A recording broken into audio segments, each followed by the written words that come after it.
Thread in Java is a lightweight subprocess within which a program can run concurrently, which is going to allow multiple tasks to execute in parallel. You can consider a thread somewhat like a virtual machine inside of a program. It is isolated, meaning every threads are isolated from each other and they have their own execution context. They are used to achieve concurrent programming, and also it allows multiple activities to progress independent of each other. Thread can be extremely useful in complex applications which can run processes in parallel. And especially in this day and age where CPUs built in have multiple processing unit, it's most of the time it is better to use multi-threaded application so that we can utilize the best ability of the CPU processing units. There are a couple of ways we can create thread, and I'm going to show both. But before I do that, let's just start with the main thread. So as soon as we create an application, it creates a thread which calls this main method. So without doing anything, if we try to get the current thread, it is going to return a thread, which is the main thread. And for getting the current thread, we can use the thread class, and then we can do dot current thread, and this is going to return the current thread. And from that, we can get the ID of the thread or the name of the thread. So let's start with the name, and we can try to print it out. So we can say system.out.println. So if we just do that, it's going to print out the main thread. And we can see here it is printing out main. That's the main thread. There are a bunch of other properties, but there is one other property which is quite important, is the priority, which is the get priority. It provides what is the priority of a thread. The thread priority is from number 1 to 10, where 10 being the highest priority and 1 being the lowest. The default priority set for the main thread is 5.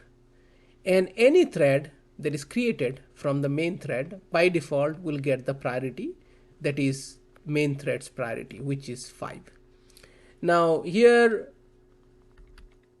what we can also do is we can also print out how many active threads are running at this point in time.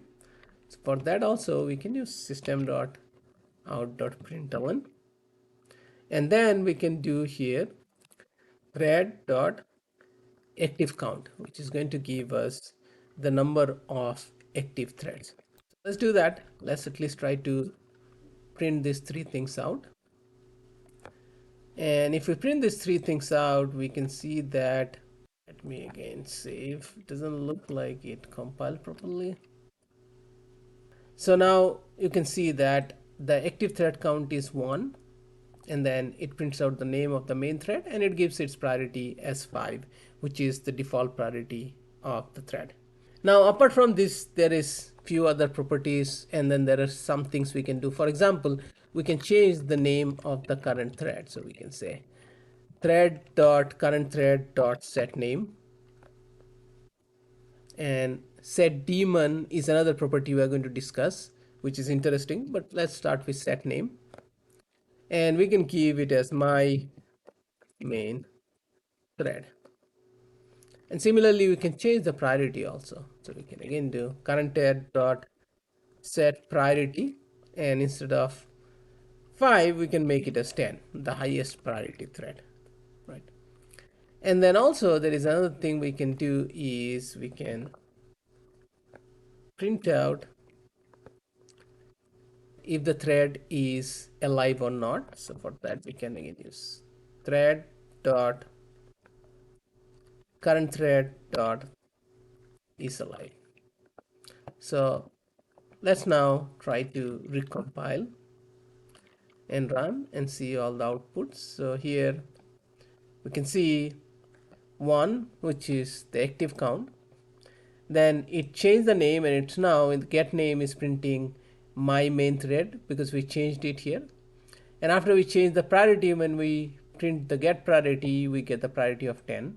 Priority is also changed. And if the thread is alive, yes, it is alive. It is true. So now that we have that, what we can do is now it's time to create a custom thread or our own thread. So for that, I'm going to create a new file and I can name it as my thread.java. And there are two ways we can create a thread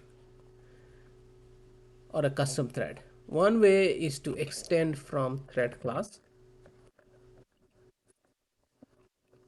and then we have to override the run method of the thread class. So I'm going to use the override annotation, and I can say public void run, that's the signature. And here I can just say system dot out dot println, and I can say child thread. And now I can go here and let me, apart from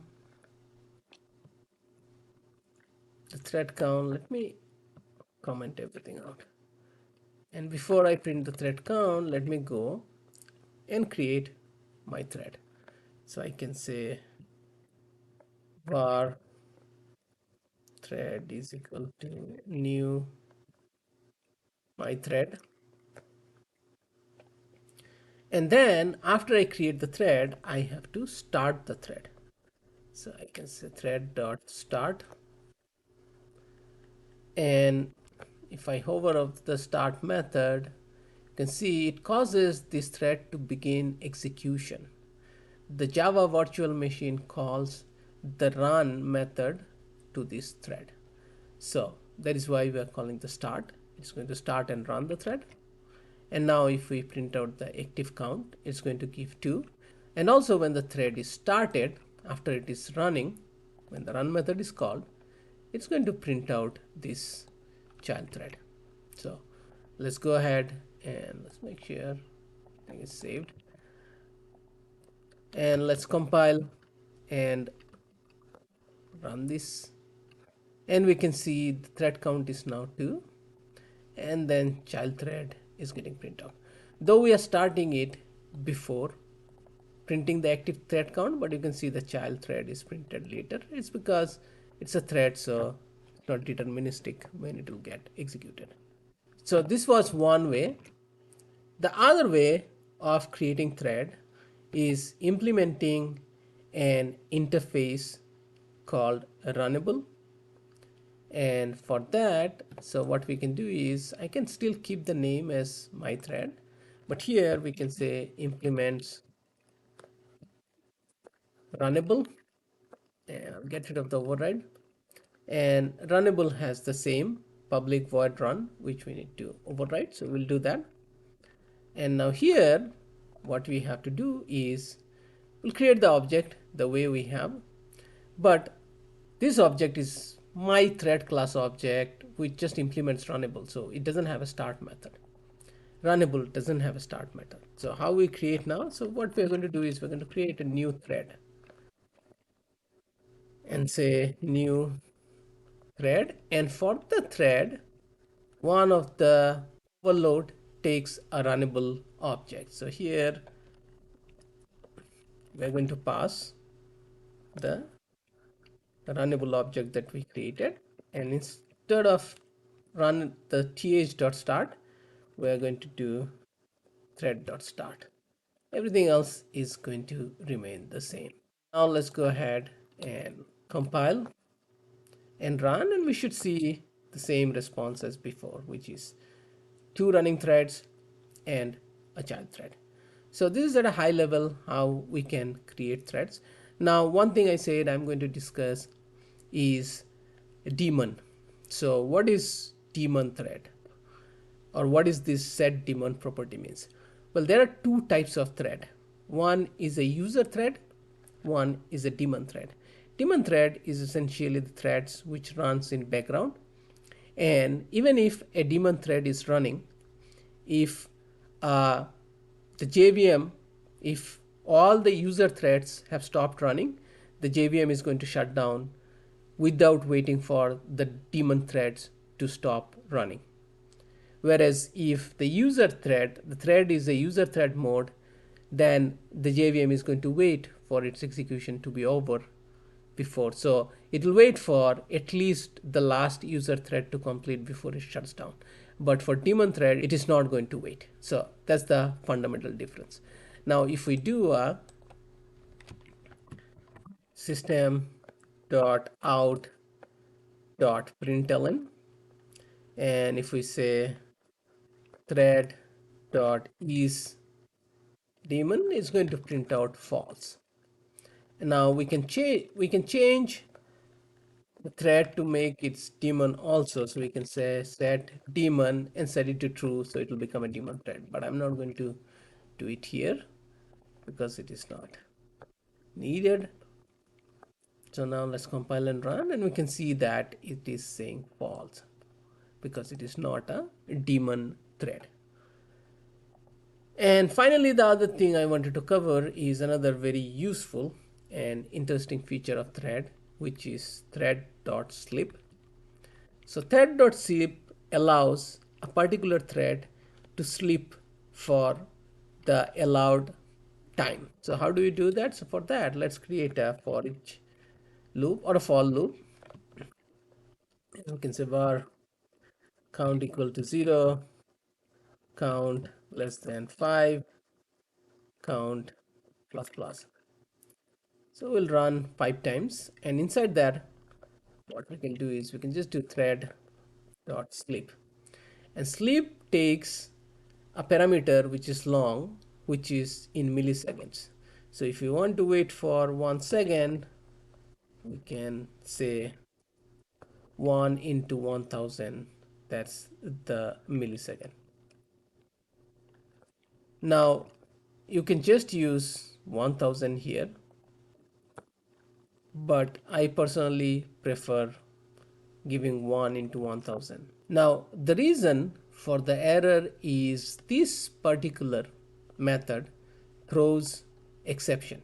It throws interrupted exception. So we can use the quick fix. So there are of course two ways to fix it. One's making this main method to throws, add the throws keyword, or we can put it inside a try catch block. So as it says, add throws declaration or surround by try catch. I'm just going to surround it by try catch for the time being. And you can see it is doing a catch of interrupted exception. So as I said, I like putting 1 times 1000 because it gives a clear indication of it's 1 second. So later if you make it as 5, 6, 7, it's a little bit, as the number grows higher, it is a little bit easier to read. That's all. It's just a personal preference. So we do that, we sleep, and after sleeping, I'm going to do system.out.println, and in the println, I'm just going to print out the count. That's all, very simple. And now let's compile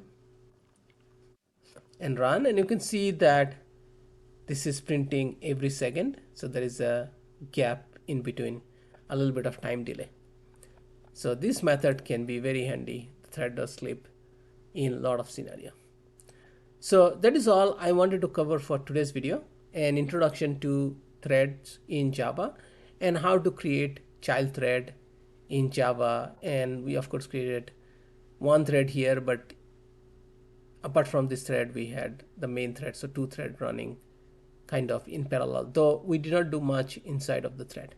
In the next video we'll go a little bit deep inside creating multiple thread and running multiple tasks in parallel. If you like this video, please give it a thumbs up And if you are new to this channel and you think you are getting value out of this channel, please subscribe to the channel, and thanks so much for watching this video.